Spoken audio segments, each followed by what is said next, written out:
It is time to revive this beast. Kind of. So, this is an M52. We were gonna do turbo setup on this, but change of plans. While I'm piecing a turbo setup for this, I figured let me take my time and drop this in. This is a S50 3.0, and I got this for, let's just say, a nice deal.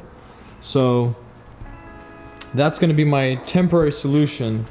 And we just picked up some parts from our local Foreign Parts Specialties. Foreign Parts Specialties, our local Euro parts supplier here in Sacramento. And we're gonna clean it up, freshen it up a little bit, and then get it ready to replace this. Now this is an engine, also an M52 2.8, and it got washed out. And all the cylinders now have low compression. Sad face. But no worries.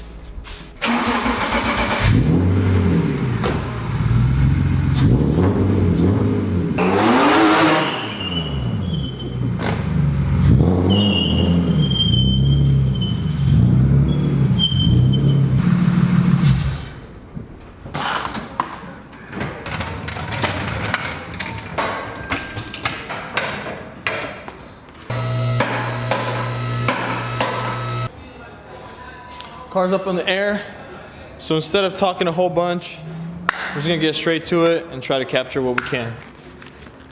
I like your gaskets. Okay, everything underneath seems to be disconnected. Ready to go down. Take apart the front end, and hopefully everything comes out smooth.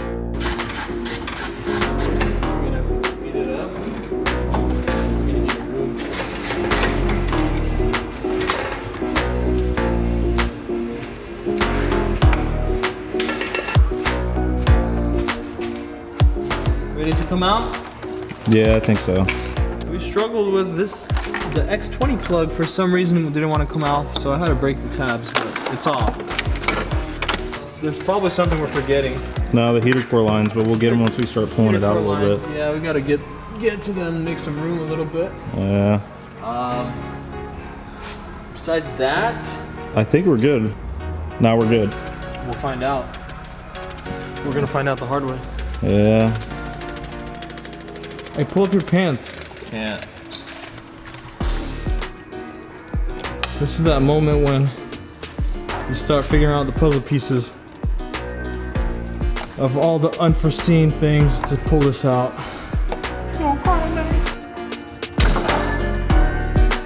There you go.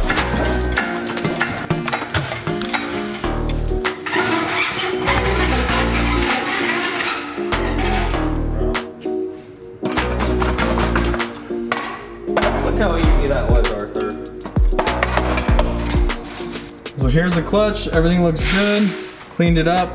Make sure everything is still in spec. This is a UUC twin ceramic, super overkill. It's like 1,000 horsepower and 800 torque rating, but this is what we had in the turbo setup, so we're gonna continue running this for now. eBay goodness. Wait, I don't know if this is eBay or like Raceland. Yeah. Dude, did you see they raised their price? From 200 to 300. Bro. Raceland, like, People are probably buying them up. yeah, I mean, like, Raceland, if you're watching, I mean, you got decent exhaust, but it's not that nice. So chill out with the price.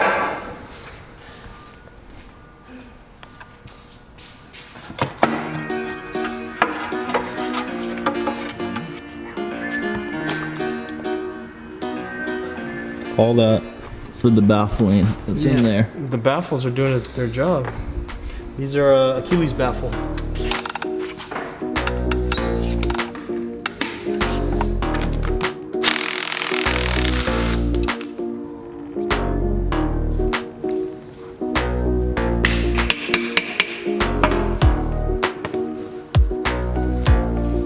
So far, everything's going smooth. Everything's nice. We are taking an extra day just because I wanted to order a few more gaskets and O-rings, things that I didn't think about. So that took an extra day to pick up. But other than that, everything is ready pretty much. We're gonna throw the clutch on. We're gonna basically torque that down, swap over the harness, throw the transmission on, and we're ready to go in. We have some nice fresh Revshift bushings. These are awesome. I've been running them for pretty much as long as I've owned this car. So here's a closer look at the Revshift mounts. Everything is super clean. As you can see, the quality is really nice. All the aluminum is billet machined here in the USA. These are the 95 hardness, so this is the medium hardness. They have one which is a step softer and one step harder above these, depending on your needs, whether it's track or just a daily car or something in between. And this is not even a paid or whatever. I'm just saying this because from my experience with them, a lot of our friends use these, and I highly recommend them. Anyhow, I just wanted to give you guys a little insight of what I use for bushings and company that I stand behind. Thank you, Revshift, for what you guys do. Really appreciate it, but we gotta do a couple things, so let's stop the chat and get to work so we can get this pupper in.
So when I pull this front end apart, I noticed that the frame rail mounts and the bash bar mounts, they kind of warped, and that's from yanking and pulling and a few different situations I was in that required a little bit of a jerk. What I want to do to prevent that from happening in the future is reinforce those.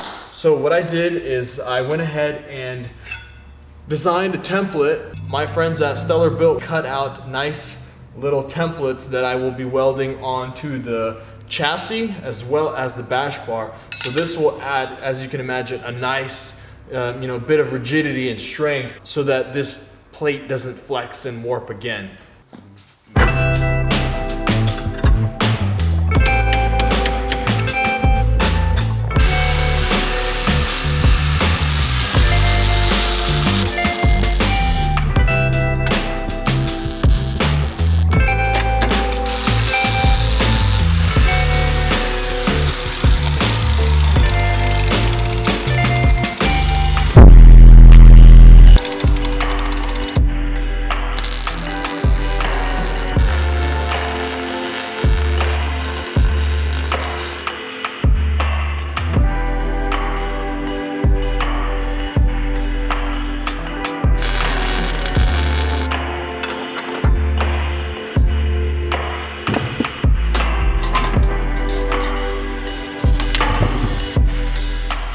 Just to give you guys a better idea of what I'm talking about, this is what warped here. This is what's been bending, and that's from the bash bar being bent this way and then being pulled outwards, which gave it this arch. It's just kind of all tweaked in every direction. And that's the same issue we have on both sides here. So before we weld on that reinforcement plate, we're gonna need to straighten this out. Now I could have just chopped these off and had thicker plates cut out to weld on and as a replacement to these instead of adding on to these, but I don't think it's going to be an issue. Again, this is abuse that happened over the years. This is pulling and yanking and little taps here and there and towing. So it's definitely something that kind of accumulated over time rather than just one incident. So if it's reinforced even double its strength, I don't think we're gonna have an issue in the future. But if it does continue to occur again, then obviously, you know, that's still an option in the future to just chop it off, weld on a thicker plate, and that way you know for sure that it's not gonna have any issues.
Here we are.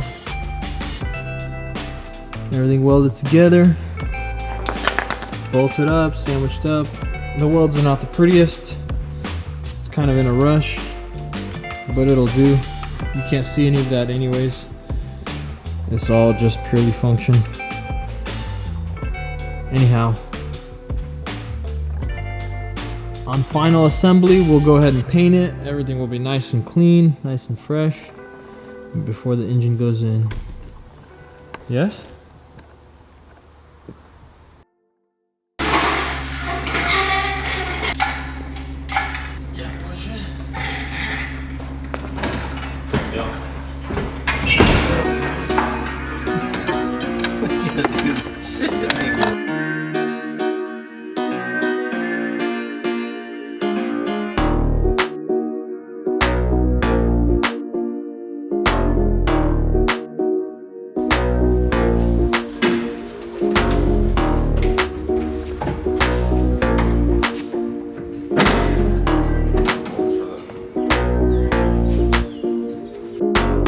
Almost done, almost done.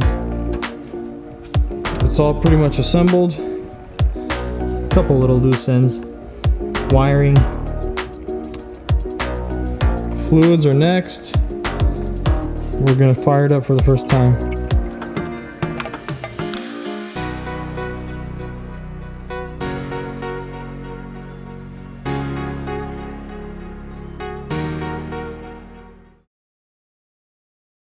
With the swagger tins, this car used to be turbo. Oh, good